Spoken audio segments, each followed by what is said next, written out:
परिछन चल सखी सुंदर जमैया हे सोहाबन लागे परिछन चल सखी सुंदर जमैया हे सोहाबन लागे बर छथिन बार सुकुमार हे सोहाबन लागे बर छथिन बर सुकुमार हे सोहाबन लागे परिछन चलियौ सखी सुंदर जमैया हे सोहाबन लागे बर छथिन बर सुकुमार हे सोहाबन लागे धीरे धीरे चलियौ रघुबर आचरण घाटै हे सोहाबन लागे अचरा के दामन बोल हे सोहाबन लागे अचरा के दामन बोल हे सोहाबन लागे अचरा के दाम सुनकर हंसलन रघुबर जी हे सोहाबन लागे अचरा के दाम सुनकर हंसलन रघुबर जी हे सोहाबन लागे मिथिला के नारी बरचूर हे सोहाबन लागे मिथिला के नारी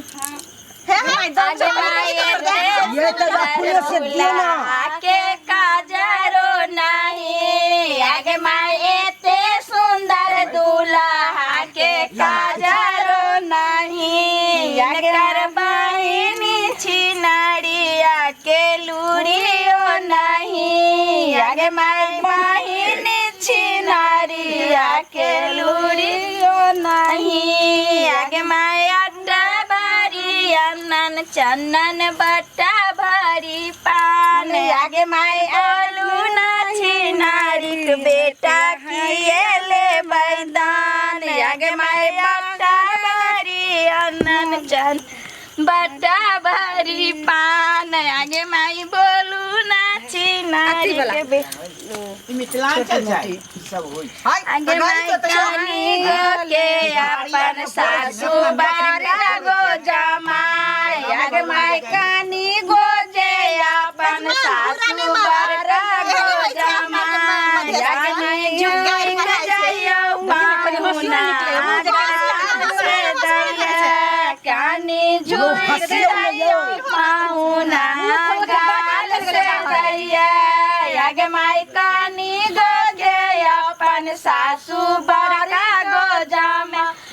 आगे माई कानी गो गे अपन सासू बड़ी गो जमा झुक जायो तोला गाल से दैया यानी झुक जायो कौन बात है ये कौन बात है वो भाभी सके मजाक है हमरा बेटा के ठोड़ी पर के ठेल देली सपारी पहले हाथ ततरा कगवा के बच्चा है कगवा के बच्चा सब सपारी लगे हंसी मजाक चलते छे अपना बच्चा ने खाली गाबू ना गाबू समझे सपारी लगे नहीं आल ना देखो कते बोलै एगो सुना दियो हुनका चटनी तभी सुनती तोरा गांव में नहीं छलो बनिया तोरा गांव में नहीं छलो बनिया हमरा गांव में आइता रे हमरा गांव में आइता रे चुना लाल के जे जीजाजी कहता कते सपारी खाइता रे चुना लाल के जे जीजाजी कहता कते सपारी खाइता रे